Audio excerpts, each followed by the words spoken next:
Today we are going to discuss part second of the swelling, that is inspection. In case of swelling, we have discussed about history taking. Now in physical examination, first one is inspection of the swelling.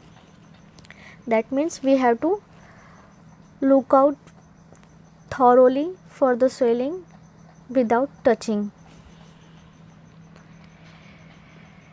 Inspection में कुछ points हैं जो हमें ध्यान में रखना है. सबसे पहले सिचुएशन, स्वेलिंग की सिचुएशन क्या है, कलर, शेप क्या है, सरफेस, एज, नंबर कितना है, सिंगल है मल्टीपल है, size, pulsation, peristalsis, impulse on coughing, moment with respiration, moment with protrusion of tongue, moment with deglutition, skin over the swelling, any pressure effect. This is the way we have to inspect the swelling. Note the site, extent, size, shape, surface, margin and skin over the swelling. अब inspection में पहला point जो है वो situation. Situation क्यों important है? इसलिए कि कुछ स्पेसिफिक स्वेलिंग है जिनकी साइड जो है वो स्पेसिफिक होती है, जैसे कि डर्मोइड सिस्ट जो कि mid line of the body में पाया जाता है या फिर line of fusion of embryonic process पे, जो कि यूजुअली मिड लाइन पे मौजूद होगा. इसी तरह से पोस्ट ऑरिकुलर डर्माइड जो होता है वो कान के पीछे बिहाइंड द ईयर पाया जाता है. इसी तरह से एक्सटर्नल एंगुलर डर्मोइड जो होता है वो आँखों के लेटरल एंड के पास पाया जाता है, that is near the lateral canthus. ये है पोस्ट ऑरिकुलर डर्मोइड, कान के पीछे. सब मैंडिबुलर डर्मोइड ब्लैक डॉट से यहाँ दिखाया गया है. अब दूसरा पॉइंट है कलर. कलर की क्या इम्पोर्टेंस है? क्योंकि जो डायग्नोसिस ऑफ द स्वेलिंग है with the help of colour,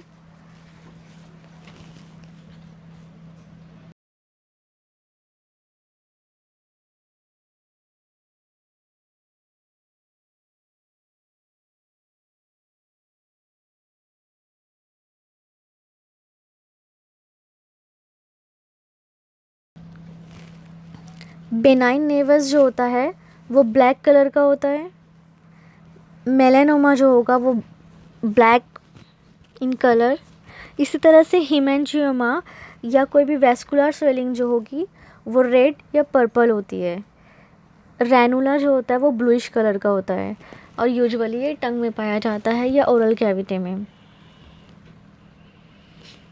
capillary haemangioma और फोरहेड, ये एग्जांपल है बेनाइन नेवस की.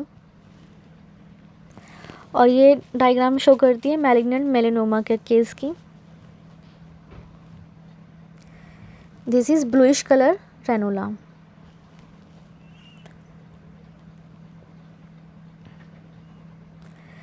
शेप में हमें क्या देखना है? शेप, स्वेलिंग का शेप क्या है? ओवाइड, पियर शेप्ड, किडनी शेप्ड या स्फेरिकल.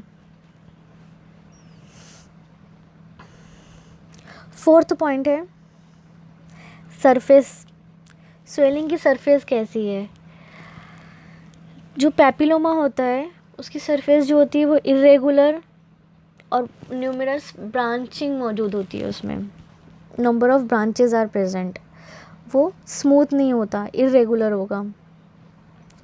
इसी तरह से स्पेसिफिक फीचर है स्क्वेमस सेल कार्सिनोमा का. इसकी सरफेस जो होती है वो कॉलीफ्लावर की तरह होती है.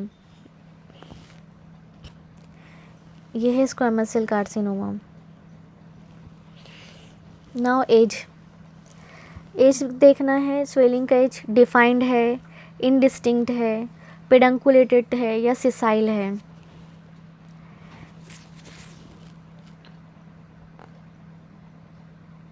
नंबर, यूजुअली कुछ स्वेलिंग जो होती है वो सिंगल होती है, lipoma, sebaceous cyst, dermoid cyst वगैरह।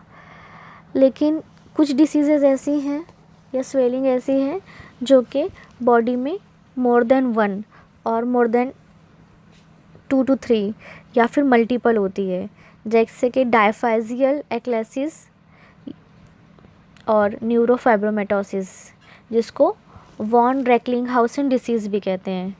इसी तरह से मल्टीपल लाइपोमेटोसिस जो कि डरकम्स डिसीज़ कहलाता है, इसमें होल बॉडी में बहुत सारे लाइपोमा एट अ टाइम मौजूद होते हैं। हाइड्रेनाइटिस सपुरेटिवा, इसमें भी मोर देन वन स्वेलिंग होती है।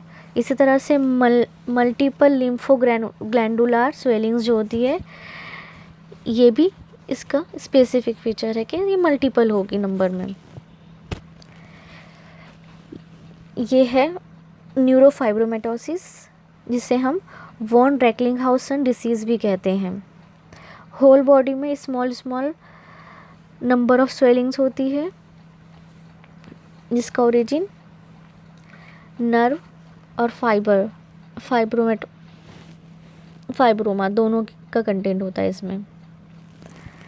इसी तरह से ये मल्टीपल लाइपोमा है। साइज, स्वेलिंग की size should be estimated in vertical and horizontal dimensions, ताकि हम बाद में उस स्वेलिंग की प्रोग्नोसिस के बारे में जान सकें। अगर हम ट्रीटमेंट स्टार्ट कर रहे हैं तो क्या उसमें रिग्रेशन हो रहा है या वो बढ़ रही है। पल्सेशन हमें कहाँ मिलता है? ऐसी स्वेलिंग जो कि किसी वेसल आर्टरी, स्पेशली आर्टरी से अराइज करती है, दैट इज़ एन्यूरिज्म। एन्यूरिज्म क्या होता है? Abnormal dilatation of artery. इसी तरह से वेस्कुलर कोई ग्रोथ हो, जैसे कैरोटिड बॉडी ट्यूमर, तो इसमें पल्सेशन मिलता है।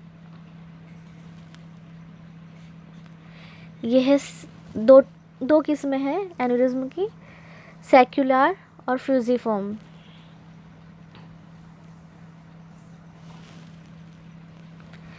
ये है कैरोटिड बॉडी ट्यूमर। जो पेशेंट की तस्वीर है, इसमें यूजुअली इसकी साइज़ बहुत कम होती है, लेकिन ये ह्यूज कैरोटिड बॉडी ट्यूमर है। पेरिस्टाल्सिस, अब हमें ये नोट करना है कि स्वेलिंग के ऊपर कोई विजिबल पेरिस्टाल्सिस तो नहीं है। जब पाइलोरिक स्टेनोसिस होती है तो इस कंडीशन में एब्डोमेन में लेफ्ट कोस्टल मार्जिन से राइट कोस्टल मार्जिन की तरफ पेरिस्टाल्सिस ट्रैवल करती है, जो कि स्लो होती है। उसका मकसद होता है कि उस ऑब्स्ट्रक्शन को ओवरकम करना। लेकिन बिल्कुल इसके अपोज में अगर ट्रांसवर्स कोलॉन का ऑब्स्ट्रक्शन होता है तो पेरिस्टाल्सिस राइट कोस्टल मार्जिन से लेफ्ट कोस्टल मार्जिन की तरफ जाती है। अगर पेरिस्टाल्सिस स्मॉल इंटेस्टाइनल ऑब्स्ट्रक्शन की वजह से है तो इसमें लैडर पैटर्न पेरिस्टाल्सिस मिलती है। इसी तरह से अगर इंग्वाइनल हर्निया है और उसका कंटेंट इंटेस्टाइन है, दैट इज़ इंटेरोसील है, तो इस कंडीशन में भी पेरिस्टाल्सिस मिलती है। ये डायग्रामेटिक प्रेजेंटेशन किया गया है पेरिस्टाल्सिस इन पाइलोरिक स्टेनोसिस। तो इसमें क्या होता है, लेफ्ट कोस्टल मार्जिन से राइट कोस्टल मार्जिन की तरफ पेरिस्टाल्सिस की मूवमेंट होती है और ये बहुत ही स्लो होगी। इसी तरह से अगर ट्रांसवर्स कोलॉन का ऑब्स्ट्रक्शन हुआ है तो उसमें पेरिस्टाल्सिस की डायरेक्शन राइट कोस्टल मार्जिन से लेफ्ट कोस्टल मार्जिन की तरफ होगी। स्मॉल इंटेस्टाइनल ऑब्स्ट्रक्शन में step ladder pattern. Impulse on coughing, अगर स्वेलिंग जो है वो एब्डोमिनल कैविटी, प्लूरल कैविटी या स्पाइनल कैनल या क्रैनियल कैविटी से कंटिन्यूएशन में है, तो ऐसी कंडीशन में इम्पल्स ऑन कफिंग मिलती है। इन किस्म की स्वेलिंग की एग्जांपल है hernia, meningocele, varicocele, saphena varix. Varicocele क्या होता है? ये कहाँ पाया जाएगा? In the scrotum. Varicocele will be found in the scrotum. Meningocele जो होता है यूजुअली बैक में मिलता है। Hernia inguinal, abdominal, incisional hernia. Saphena varix जो होता है ये वेरिकोज वेन के पेशेंट में मिलता है।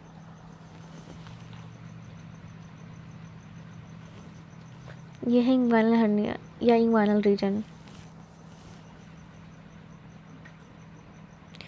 This is मेनिंजियोसील।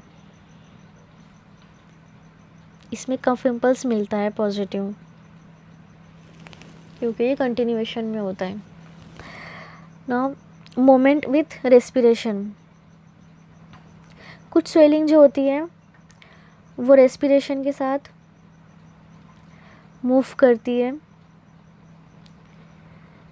ऐसी स्वेलिंग जो अपर एब्डोमिनल ऑर्गन से अराइज करती है, जैसे liver, spleen, stomach, gall bladder, hepatic और splenic flexure of transverse colon. इन सारे ऑर्गन से जो भी स्वेलिंग निकलती है वो रेस्पिरेशन के साथ मूव करती है। लेकिन जो रिनल लंप होता है या रिनल स्वेलिंग होती है वो रेस्पिरेशन के साथ मूव नहीं करती है। Movement on deglutition. ऐसी स्वेलिंग जो लैरिंग्स और ट्रैकिया से फिक्स होती है या थायरोग्लॉसल डक्ट से फिक्स होती है, जैसे थायराइड स्वेलिंग, थायरोग्लॉसल सिस्ट, सब हायोइड बुर्साइटिस और प्री और पैराट्रैकियल लिम्फ नोड। तो ये स्वेलिंग जो होती है, जब पेशेंट को हम पानी निगलने के लिए कहेंगे या डिग्लूटेशन के लिए कहते हैं, उस वक्त इन स्वेलिंग्स में मूवमेंट होती है, क्योंकि ये अटैच होती हैं लैरिंग्स और ट्रैकिया से। ये है एग्जांपल थायराइड स्वेलिंग की, जो कि मूव करती है विद डिग्लूटेशन, अपवर्ड मूवमेंट होती है विद डिग्लूटेशन। इसका मेन मकसद बेरीज लिगामेंट की वजह से होता है।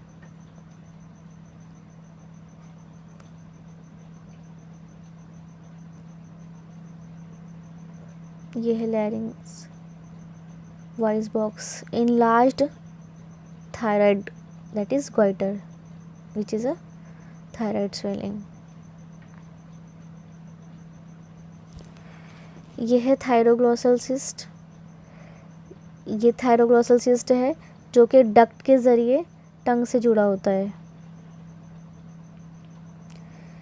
थायरोग्लॉसल सिस्ट भी मूव करता है, इसकी अपवर्ड मूवमेंट होती है विथ डिग्लूटेशन।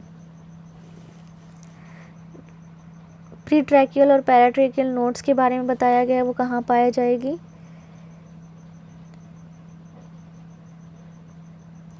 ये है प्रीट्रैकियल लिम्फ नोड्स जो यहाँ पाई जाएगी, और ये है पैराट्रैकियल लिम्फ नोड्स।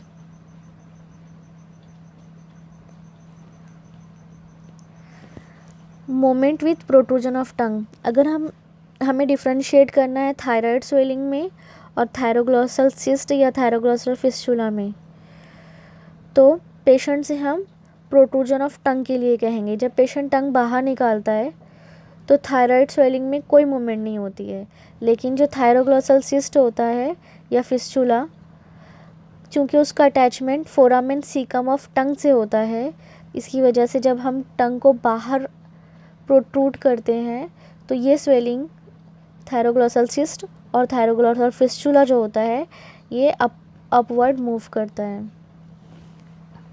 यह है थायरोग्लॉसल फिस्टुला, इसकी मूवमेंट होगी अपवर्ड। इसके बाद हमें देखना है जो स्वेलिंग है उसके ऊपर की स्किन कैसी है।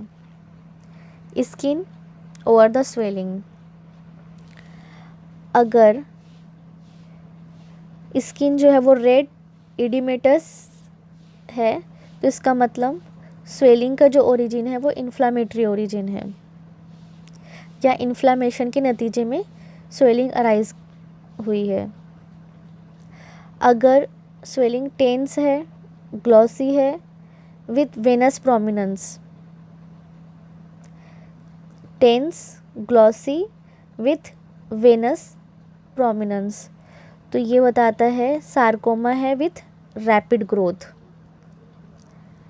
इसी तरह से अगर सीबेसियस सिस्ट है तो स्वेलिंग के ऊपर की जो स्किन होती है वो ब्लैक होगी और उसमें स्किन पर ब्लैक पंक्टा मौजूद होगा। इसी तरह से पिगमेंटेशन तो नहीं मौजूद है, क्योंकि जो मोल्स, नेवी और रिपीटेड एक्सरे की वजह से स्किन जो होती है स्वेलिंग के ऊपर की वो पिगमेंटेड हो जाती है। इसी तरह से अगर कोई लीनियर स्कार मौजूद है जो कि सूचर मार्क या इंजरी की वजह से हो सकता है। पकर्ड स्कार ब्रॉड और इरेगुलर अगर हो, पकर्ड स्कार ब्रॉड और इरेगुलर हो तो ये बताता है कि प्रीवियस सपुरेशन हुआ था। इसी तरह से ब्रेस्ट कार्सिनोमा में एक स्पेसिफिक साइन मिलती है पीवडी ऑरा, और इसके अलावा अल्सरेशन भी हो सकता है स्वेलिंग के ऊपर वाली स्किन पर। यह है एब्सेस, इसमें स्किन जो है वो रेड इन्फ्लेम्ड, इडिमेटस। और एब्सेस क्या होता है, वो इन्फ्लेमेटरी कंडीशन की लास्ट स्टेज होती है। ये इन्फेक्टेड सीबेसियस सिस्ट है जिसकी वजह से ये रेडिश या रेडनेस इसमें मौजूद है, लेकिन पंक्टा को एरो के ज़रिए दिखाया गया है। ये है punctum of the sebaceous cyst. इसके अलावा हमें नोट करना है कि कोई प्रेशर इफेक्ट तो नहीं आ रहा है। कभी कभी क्या होता है, एक्सिलरी स्वेलिंग जो होती है उसके नतीजे में अपर लिम्ब में एडिमा हो जाता है। इसका मेन कॉज जो होता है, जो स्वेलिंग होती है वो लिम्फ नोड से अराइज करती है या लिम्फेटिक ऑब्स्ट्रक्शन के नतीजे में लिम्फेटिक एडिमा होने लगता है अपर लिम्ब में। पैरेसिस हो सकती है नर्व पे प्रेशर पड़ने की वजह से, उस स्वेलिंग के आसपास जो नर्व्स मौजूद हैं वहाँ पर। इसी तरह से मसल वास्टिंग हो सकती है डिस्टल लिम्ब में। अगर कोई स्वेलिंग प्रॉक्सिमल लिम्ब में मौजूद है तो उसके डिस्टल पार्ट में मसल वास्टिंग हो सकती है। आमतौर पर ये ट्रॉमेटिक स्वेलिंग के बाद होता है। वास्टिंग का जो मेन वजह होती है ड्यू टू नॉन यूज़ या फिर नर्व की इंजरी की वजह से होता है।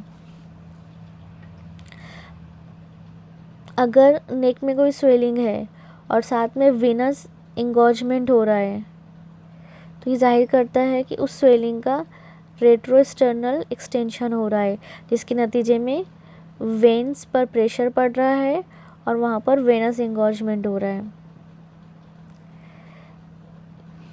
जैसे थायराइड स्वेलिंग का अगर रेट्रोस्टर्नल इन्वॉल्वमेंट होता है, दैट इज़ रेट्रोस्टर्नल गॉइटर पाया जाता है, तो इस कंडीशन में पेम्बर्टन साइन मिलती है। जब पेशेंट को दोनों हाथ को एलिवेट करने के लिए कहते हैं, उस कंडीशन में वेन्स पर प्रेशर पड़ने की वजह से वहाँ पर वेनस कंजेशन होता है, तो फेस जो होता है वो रेडिश या कंजस्टेड हो जाता है। इस तरह ये हेरिडेटरी डिस्प्लास्टिक नेवियस सिंड्रोम है। ये कुछ डायग्राम दी गई हैं।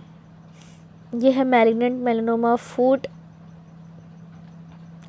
और abdominal wall abscess, tense shiny skin आप देख सकते हैं। आज के लिए इतना ही।